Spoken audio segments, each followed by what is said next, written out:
मत करो। ईश्वर को क्या मत करो? चैलेंज ना करो। जो है उसे स्वीकार कर लो। एक उदाहरण दूसरा देता हूं, ध्यान से सुनना। बात समझ में आए तो बहुत अच्छा समझ लोगे, कोशिश है कि आपको समझ में आएगी। अभी हमारे भारत में कुछ दिन पहले केस आप लोगों ने सुना। एक लड़की थी, सोनम रघुवंशी उसका नाम था। उसका विवाह हुआ राजा नाम के लड़के से। विवाह हो गया। अब विवाह हो गया, इसका मतलब यह था कि ईश्वर चाहते थे कि इस लड़की का विवाह इस लड़के से हो, और हो भी गया। पर लड़की ने क्या किया? उस राजा रघुवंशी को, उस लड़के को ले गई हनीमून के बहाने और उसे मार दिया, क्योंकि वो लड़की किसी और लड़के से प्रेम करती थी। अब मुझे एक बात बताओ, वो लड़की जिस लड़के से प्रेम करती थी, यदि उसी से विवाह होना होता तो प्रकृति तुम्हें उस से विवाह पहले ही करा देती। विधि का विधान उसी से ना कराता तुम्हारा विवाह। पर तुम्हारा विवाह हुआ एक राजा नाम के लड़के से, और जब हो गया तो आपने क्या किया? उस राजा नाम के लड़के को मार दिया कि नहीं, मैं इसे स्वीकार नहीं करूंगा जो ईश्वर ने दिया है। मैं जिससे प्यार करती हूं वो मुझे पति के रूप में मिलेगा। क्या हुआ? ईश्वर के बनाए विधान को, ईश्वर की बनाई लक्ष्मण रेखा को उल्लंघन कर गई। ईश्वर ने जो दिया वो पसंद आता तो ये झंझट ही क्यों होती? अब आपने उसको मार तो दिया, पर जिसके लिए आपने मारा, क्या वो आपको मिल पाया? बोलो, क्या वो दोनों फिर विवाह हुआ उनका? नहीं, अब वो दोनों जेल में है या नहीं? अब बताइए, आपका विवाह उसी लड़के से होना होता तो पहले ही ना हो जाता। मतलब ईश्वर ने तय किया ही नहीं आपका विवाह उसके साथ, तो पहले भी नहीं हुआ। और आपने चाहा किसी का मर्डर कर दिया उस विवाह के लिए, तो भी नहीं हो पाया। इसका मतलब यह हुआ कि ईश्वर ने जो लड़का आपको पति के रूप में दिया था उसे स्वीकार करके रहते तो आपकी जिंदगी हंसते मुस्कुराते गुजरती। लेकिन आपने क्या किया? ईश्वर के विधान को चैलेंज कर दिया। नहीं, हमें ये नहीं चाहिए। इसलिए जो ईश्वर देते हैं उसे आप स्वीकार कर लें। जो आपका पति है, पत्नी है, बेटा है, बेटी है, जितना आप पैसा कमाते हैं, जो अमीरी है, जो गरीबी जो है, ये समझो ये ईश्वर का विधान है। कोई बड़ा आदमी है तो कोई गरीब है, ये क्या है? ईश्वर का विधान है। यदि ईश्वर का विधान ना होता तो सब बड़े आदमी होते, फिर कोई गरीब क्यों होता? बोलो हां कि ना? इसका अर्थ यह हुआ कि ईश्वर का जो विधान है उसे स्वीकार करो। आपका विवाह जिससे हुआ, पत्नी जो है, पति जो है, परिवार जो है, उसमें खुश रहो, क्योंकि वो आपके लिए ईश्वर ने चुना है। आप अपने लिए ना चुन पाओगे इतना बेहतर जितना परमात्मा ने आपको चुना है। चलो, आप पसंद की पत्नी पति चुन लो, पर आपका बच्चा पसंद का तो ना होगा ना। जो होना होगा वही ना होगा। बोलो हां कि ना? फिर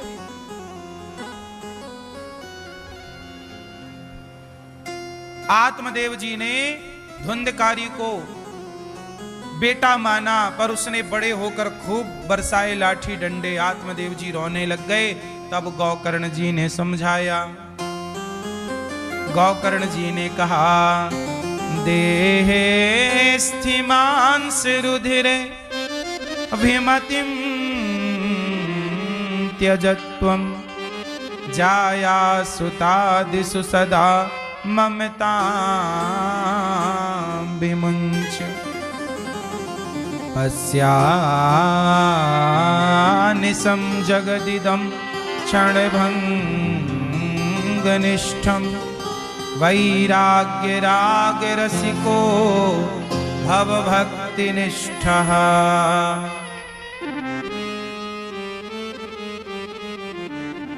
धर्मं भजस्व सततं त्यज लोक धर्मान। क्या कहा बेटा?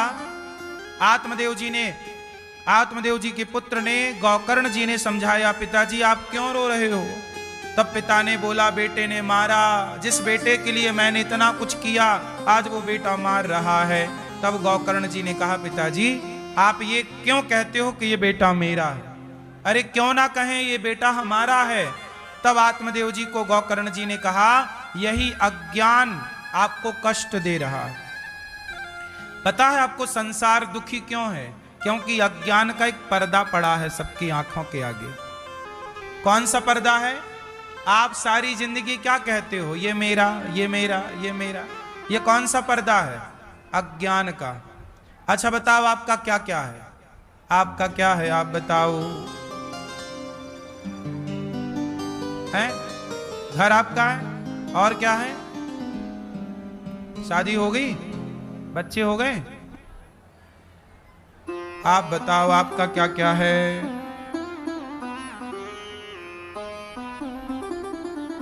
भैया आप बताओ आपका क्या क्या है? लोग कहते हैं घर मेरा, ठीक है आपका घर है, तो जब आपके दादा परदादा गए तो वो अपना घर बांध के ले गए होंगे साथ में। आपका था तो लेके कोई क्यों नहीं जाता? क्यों जी? आपका यदि है चीज वस्तु तो लेके क्यों नहीं गए अपना घर, अपनी दौलत लेके जाते? आपका था ही नहीं इसलिए आप लेके नहीं गए। इसका मतलब है संसार की कोई भी वस्तु हमारी नहीं है। हां व्यवहार में कही जाती है कि ये मेरी है, ये घर हमारा है।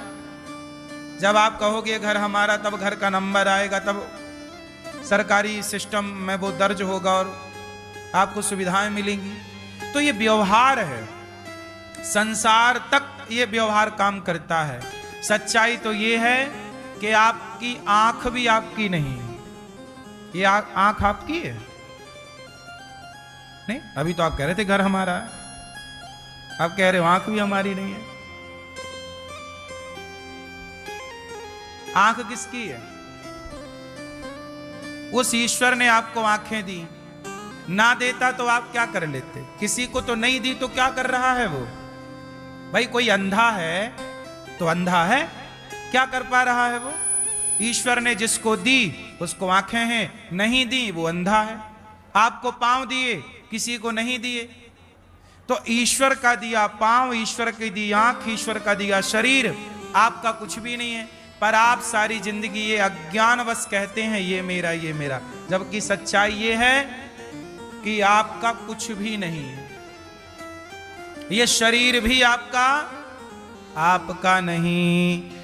झोपड़ी खाली कराली जाएगी, जब तेरी डोली निकाली जाएगी, जब तेरी डोली निकाली जाएगी, बिन मुहूर्त के उठा ली जाएगी, बिन मुहूर्त के उठा ली जाएगी, जब तेरी डोली निकाली जाएगी, जब तेरी डोली निकाली जाएगी, बिन मुहूर्त के उठा ली जाएगी।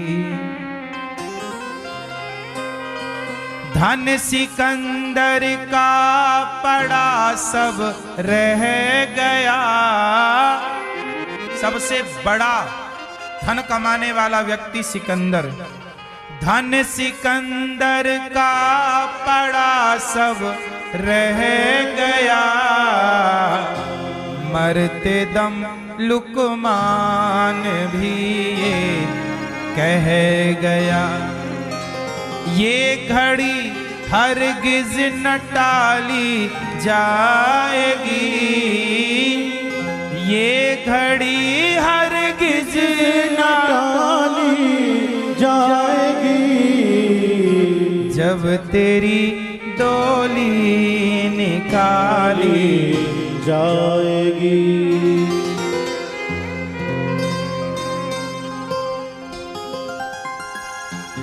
होएगा परलोक में तेरा हिसाब, होएगा परलोक में तेरा हिसाब। कैसे मुकरोगे वहाँ पर तुम जनाब, कैसे मुकरोगे वहाँ पर तुम जनाब। जब वही खाता, जब आपकी वही खाता, यहां भी एक वही खाता चलता संसार का, जब ईश्वर का वही खाता वो चेक करेंगे, जब वही तेरी निकाली जाएगी, जब वही तेरी निकाली जाएगी, बिन मुहूर्त के उठा ली जाएगी।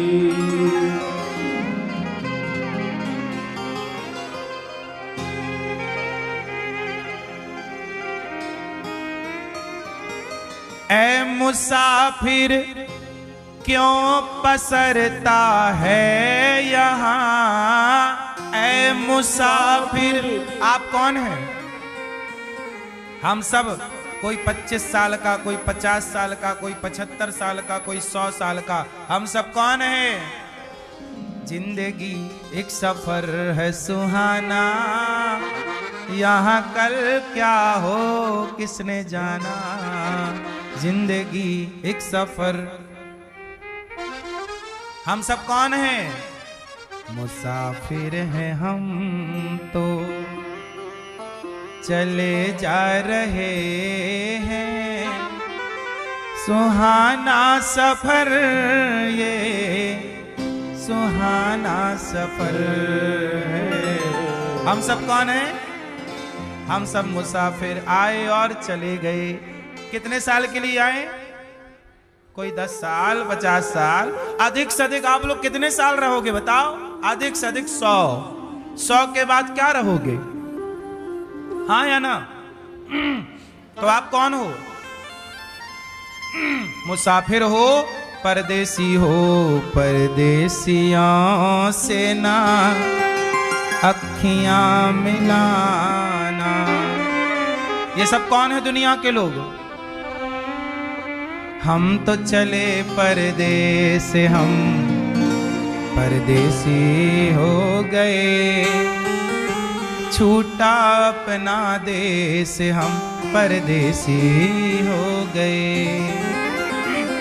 एक दिन हम सब टाटा बाय बाय कह के चले जाएंगे, इसलिए साहब जो अपना है वो पहचान लो। अपना कौन? मेरे तो गिरधर गोपाल, एक मेरे भगवान है, ये जगत मेरा, ये गलियां पथ पनघट ये पंछी बरसों पुराना, बरसों पुराना। कल तक थे सब अपने, अब लगता है बेगाना। बदला जग ने भेष, बदला जग ने भेष, हम परदेसी हो गए, छूटा अपना देश, हम परदेसी हो गए।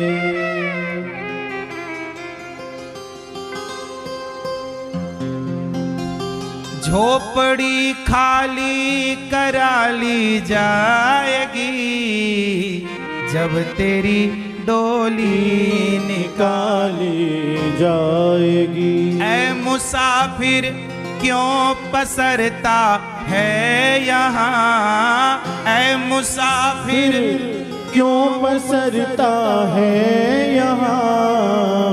ये किराए पर मिला तुझको मकान, ये किराए पर मिला तुझको मकान।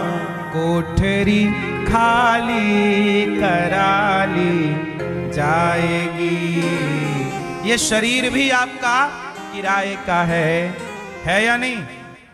तो एक दिन ये कोठरी आपसे खाली करा ली, चलो निकलो, और निकल जाओगे आप तो लोग ले जाके चिता पे जला देंगे, मुट्ठी भर क्या रह जाओगे? बोलो, राख बन जाओगे। और क्या कहते हो, ये मेरा, ये मेरा, ये मेरा। वाह, इससे बड़ा ज्ञान क्या होगा? आप ये सब इसलिए कहते हो क्योंकि अज्ञान का पर्दा है। क्या कहना है? काम करो साहब, पैसे कमाओ, पर ये ना कहो कि ये मेरा है। ये कहो कि हम भगवान के और परमात्मा ने हमसे ये काम कराना चाहा, सो करा रहे हैं। ईश्वर का सब कुछ है और आप प्रसन्न चित्त से कार्य करिए, पर ये ना कहिए कि मैं कर रहा हूं, ये कहिए कि भगवान मेरे से करा रहे हैं। तो घर आपका नहीं है, घर ईश्वर का है, और हम इस घर में किराएदार हैं। जिंदगी जिंदगी एक किराए का घर है, एक ना एक दिन बदलना पड़ेगा। मौत जब तुमको आवाज देगी, घर से बाहर निकलना पड़ेगा। धुंधकारी ने अपने माँ बाप को मारा, आत्मदेव जी ने समझाया, तब आत्मदेव जी का कल्याण हुआ। भागवत जी का पाठ करके उन्होंने अपनी गति की। धुंधकारी ने देखा बाप चला गया तो माँ को तंग किया, माँ बेचारी कुएं में कूद गई। जब धुंधकारी ने माँ बाप को परेशान किया तो उसे 5 स्त्रियों से प्यार हो गया। 5 स्त्रियों को ले आया, वो वैश्याएं थीं, 5 को लाया। उन वैश्याओं ने जलते अंगार डाल दिए धुंधकारी के मुंह पे और धुंधकारी मर गया। धुंधकारी जब मरा तो मर के क्या बना? प्रेत बना। क्या बना? प्रेत बना। क्यों? जो अपने माँ बाप को सताएगा, गलत रास्ते पर चलेगा, वो मोक्ष तो ना प्राप्त कर लेगा, वो स्वर्ग का अधिकारी तो ना होगा। प्रेत बना और प्रेत बन के तड़पने लग गया। जो व्यक्ति माँ बाप को सताता है वह प्रेत बनता है। इसलिए कहता हूं, किसी भी हाल में अपनी माँ का दिल ना दुखाना, किसी भी हाल में अपने बुजुर्गों का दिल ना दुखाना, बुजुर्गों का आदर सम्मान करना, माता का पिता का सत्कार करना, दादी का, दादा जीवित हो तो दादी दादा का सत्कार करना, अनादर ना करना। जो व्यक्ति अपने माँ बाप का दिल दुखाते हैं, जो लोग, वो बहुत भयंकर कष्ट पाते हैं। इसलिए कहता हूं, जो खाओ वो अपने माँ बाप को खिलाओ, जहां रहो वहां अपने माँ बाप को रखो, जिस हाल में हो उस हाल में रखो।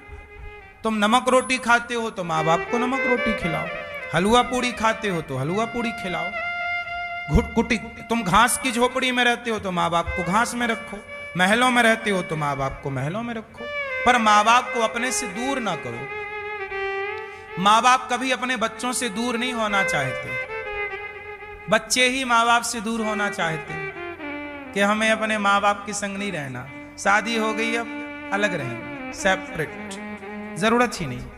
हम दो, हमारे दो में माँ बाप नहीं आते, हम दो मतलब पति पत्नी, हमारे दो मतलब 2 बच्चे, इसमें माँ बाप कहाँ?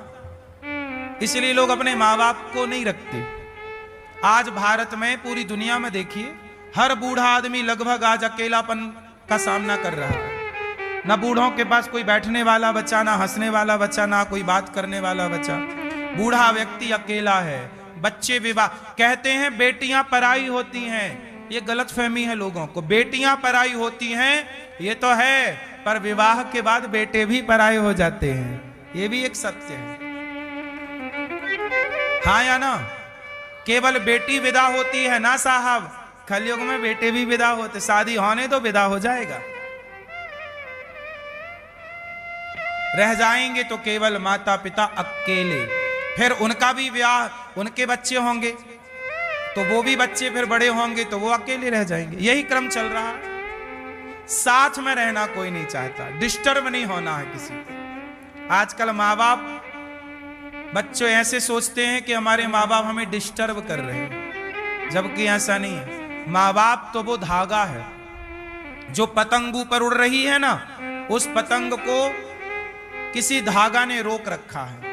और वो नीचे धागा किसी ने पकड़ रखा, यदि धागा कट जाए, टूट जाए, तो पतंग कितने भी ऊपर हो नीचे गिर जाती है। ऐसे बच्चे उड़ती हुई पतंग हैं और माँ बाप वो धागा हैं जो पकड़ के रखते हैं कि भाई मेरा बच्चा वहां जाए, आकाश में उड़े। पर वो संस्कारों की डोर माँ बाप चाहते हैं कि मैं पकड़ के रखूं, लेकिन आजकल के बच्चे चाहते हैं कि नहीं, आप हमें पकड़ के मत रखिए, हमें आजाद कर दीजिए। माई लाइफ माई चॉइस, हम कुछ भी करें। आप कौन होते हैं बोलने वाले? आजकल तो ये कानून बनने वाला है कि आप अपने बच्चे को एक थप्पड़ मार नहीं सकते, यदि मार दोगे तो आप जेल जाओगे। पहले के बच्चे तो अपने बाप अपने बेटे को 4 जूता मारता था, क्यों रे बीड़ी पीता?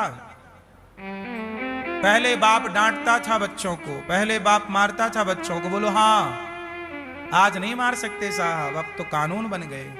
अब आपको बाप बन के नहीं चलना पड़ेगा, कानून के हिसाब से चलना पड़ेगा। आपको स्वतंत्रता देने के नाम से सारी स्वतंत्रताएं आपकी छीन ली जा रही हैं। हम ये नहीं कहते कि किसी को मारो, क्यों मारो किसी को, पर बच्चे को डांटेगी मां, मारेगी मां, इसके बिना कैसे बच्चे समझेंगे? विदेशों में तो आप बच्चों को मार दो तो माँ बाप जेल चले जाते हैं। मैं अमेरिका गया, ऑस्ट्रेलिया गया, लंदन गया, वहां यही कल्चर है। वहां बच्चे, वहां स्कूलों में बच्चों को पुलिस कंप्लेंट का नंबर बता दिया जाता है स्कूल पढ़ाई के टाइम कि तुम्हारे माँ बाप तुम्हें मारें तो ये नंबर लगा देना। कितने माँ बाप चक्कर काट रहे हैं जेलों के, जबकि बच्चों को पता ही नहीं कि क्या सही है क्या गलत है। ऐसे कानून जिससे केवल माँ बाप परेशान हो। क्या माँ बाप से ज्यादा हित बच्चों का कानून चाहता है? आप बताइए, माँ बाप ज्यादा हित चाहते हैं बच्चों का कि कानून ज्यादा हित चाहता है? बोलो। कानून का बस चले तो वो लड़के लड़के का ब्याह करा दे समलैंगिकता के नाम पर, लड़की लड़की का ब्याह करा दे समलैंगिकता के नाम पर। बोलो हाँ। इसलिए बच्चों का सबसे अधिक हित कोई चाहता है तो माता पिता। इसलिए आप लोगों से प्रार्थना है कि अपने माँ बाप की सेवा करिए, अपने माँ बाप का आदर करिए, इज्जत कर लीजिए। मर जाएगी माँ तो केवल फोटो को आगे रोना रह जाएगा, इससे ज्यादा कोई क्या करेगा? हाँ या ना? गौरी गोपाल आश्रम में वृद्ध माताएं रहती हैं। जानते हो क्यों रहती हैं? क्योंकि बच्चे सेवा नहीं करते। मैंने कुछ बच्चों को समझाया, लगभग 500 वृद्ध माताएं यहां से जा चुकी हैं,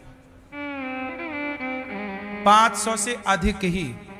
इतनी वृद्ध माताएं यहां से जा चुकी हैं। कैसे? हमने उनके बच्चों को समझाया कि बेटा माँ बाप को छोड़ना गलत है, माँ की सेवा करो। समझाया, प्यार से समझ गए। कुछ लोग कथा सुने तो हृदय परिवर्तन हो गया और अपनी माओ को लेके चले गए। 500 से ज्यादा माताएं जा चुकी हैं यहां से, बेटे ले जा चुके हैं। पर अभी भी 300 वृद्ध माताएं यहां हैं, 309। वो माँ यहां हैं जिन माओ के बेटा भी तक आने को तैयार नहीं। हम लोग हर 15 दिन में फोन लगाते हैं बच्चों के मतलब जो यहाँ माएँ हैं उनके बच्चों को कि बेटा आपकी माँ को ले जाओ, बेटा आपकी माँ को ले जाओ, सेवा करो, बूढ़ी हो गई है, अंतिम सांसें चल रही हैं, ले जाओ ले जाओ ले जाओ। नहीं ले जाते। ये हमारी एक माँ है, यहां आए लगभग 4 साल हो गए। 4 साल से हम लोगों ने कितनी बार इनके बच्चों को फोन लगाया कि बेटा आओ, अपनी माँ को ले जाओ, माँ को ले जाओ, तुम सेवा कर लो, आखिरी टाइम सेवा कर लो। पर बेटे मना कर देते हैं, हम नहीं ले जाएंगे, हम नहीं सेवा करेंगे। आप बताओ क्या करें?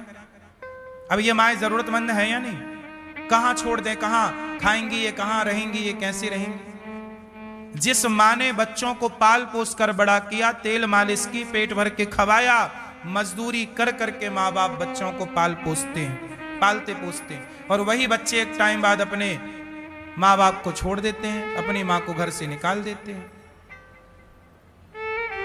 कौन सी माँ होगी जो अपने बच्चों से प्यार ना करती होगी? पर बच्चे अपनी जिम्मेदारियों से भाग जाते हैं।